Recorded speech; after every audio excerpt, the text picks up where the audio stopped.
কিছু আছে, গরিবের কিছু নাই। আমরা রাস্তায় রাস্তায় যে ঘুরতাছি, আমরার পাশে তো কেউ দাঁড়াইতেছে না, কোনো প্রশাসনক বলতেছে না যে কি ব্যাপার, তোমরা কি হয়েছে। আমরা মনে করেন মালিক পক্ষ একজনের আটকাইছিলাম যে আমরা একটা সমাধান দিয়ে যান। আর্মির লোকেরা আইসা তারে রাত্রে আমরার কাছ থেকে নিয়ে গেছে। তারা যখন তারে নিয়ে গেছে, আমরা তো কোনো আশ্বাস দিতেছে না যে আমরা গরিব, যে তোমরা ভাবনা দাও না। আমরা এখন কয়দিন পরে ঈদ, 20-25 দিন পরে আমার ফুলাফানো বাচ্চারা আমরা মুখের দিকে তাকা রয়েছে। কিন্তু মালিকের পাওয়ার বেশি, মালিকে ভাবতেছে যে আমার তো টাকা আছে, আমি সব প্রশাসনের মুখ বন্ধ রাখাম, শ্রমিকরা আমরা কি করতে পারবো, এতটুকু মালিকে বুঝাইতেছে আমরা রে, বুঝছেন। আমরা গত মাসের 6 তারিখে কলকাতা উত্তরে গিয়েছিলাম। আমাদের ফ্যাক্টরিটা আবার মালিককে না জানিয়ে ক্লোজ করে দিয়েছে, রাতের আধারে তালা মারে চলে গেছে। আমরা ফ্যাক্টরিতে আসলাম, প্রশাসন আমাদেরকে আশ্বস্ত করতে পারে না। সেনাবাহিনী বলছে যে আমাদের হাতে ক্ষমতা নাই, নির্বাচিত সরকারের ক্ষমতা, নির্বাচিত সরকার এটা দেখবে। আমরা সেটা মেনে নিয়েছিলাম। কলকাতা অধিদপ্তরে আমরা গিয়েছি, তারা একটা সমাধান দিয়েছে যে ফ্যাক্টরিটা আবার চলবে। মালিক একটা প্ল্যান নিয়েছে যে চলবে।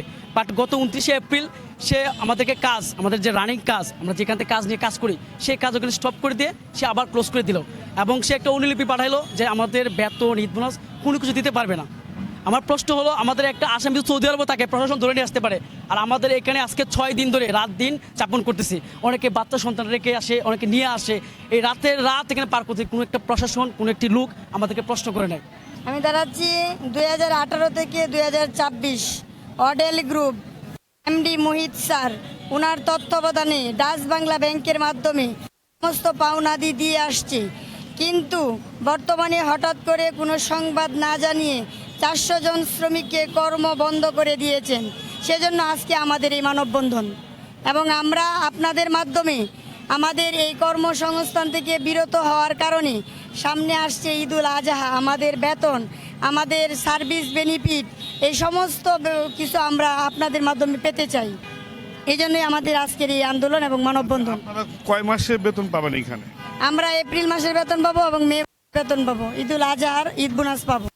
পরবর্তী কর্মসূচি হবে, আমরা এভাবে যদি কোনোভাবেই না পাই, তাহলে আমরা মাননীয় প্রধানমন্ত্রীর কার্যালয়ে যাব।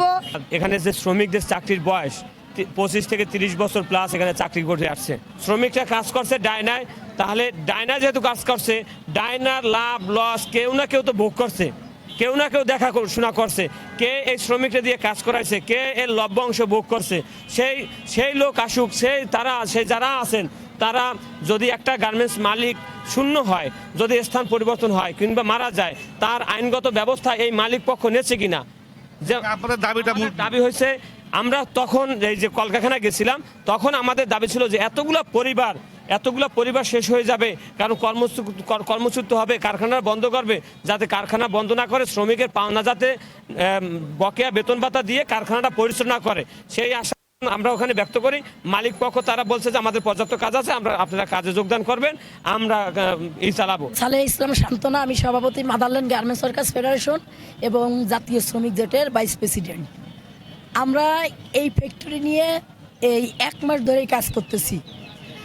কলকারখানায় মিটিং হয়েছে, ডিজিএফআই, এনএসআই, আর্মি অফিস সবাই এই ফ্যাক্টরির কথা জানে। কিন্তু আজকে মালিক 6 দিন হলো শ্রমিকরা ফ্যাক্টরির ভিতর অবস্থান করতেছে, মালিক নিখোঁজ। মালিকের সাথে আমরা কোনোভাবেই যোগাযোগ করতে পারতেছি না।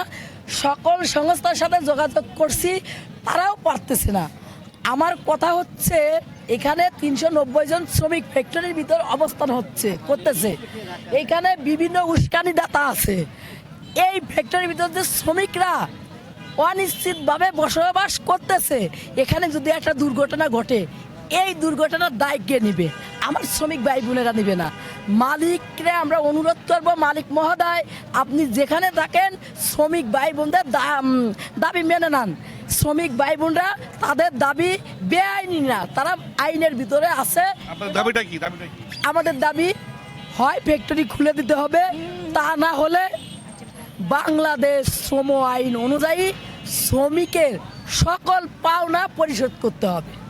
খুব ভালো লোক ছিল, এবং আজিম সাহেব, হ্যাঁ, মানে উনি তো এখন মারা গেছেন। এবং আমার জানা মতে এই যে শ্রমিকদের বেতন সে নিজের গাড়ি বাড়ি পর্যন্ত বিক্রি করে সে পরিশোধ করছে। কিন্তু তার ভাই যে আছে একটা অসভ্য জানোয়ার বাহার, হ্যাঁ, সেই মুহিতের পা চাটা কুত্তা মুহিতের সঙ্গে আলাপ আলোচনা করে এই যতগুলা 22টা ফ্যাক্টরি ছিল তার, সাহেবের সবে আত্মসাৎ করছে মুহিতে, সবে আত্মসাৎ করছে। হ্যাঁ, এবং এই যে এই শ্রমিক কর্মচারী যারা, আমার এখানে কিছু নাই, মনে আমি লোকাল লোক হিসাবে আমি যেটুকু জানি, হ্যাঁ, সে আমার মনে হয় 10 থেকে 12 বার পর্যন্ত তাদের সঙ্গে ডেট দিছে, সবে প্রতারণামূলক, যে ঠিক আছে আমি শ্রম মন্ত্রণালয়ে বসতেছি, অমুক দিন আসতেছি, হ্যাঁ, বলে যে বাহারে এটা করছে, আমি মুহিতে বলতেছে যে বাহারে এটা করছে, আমি জানি না। আসলে কিন্তু সব নাটের মানে গুরু হলো আপনার ইয়ের না মুহিত।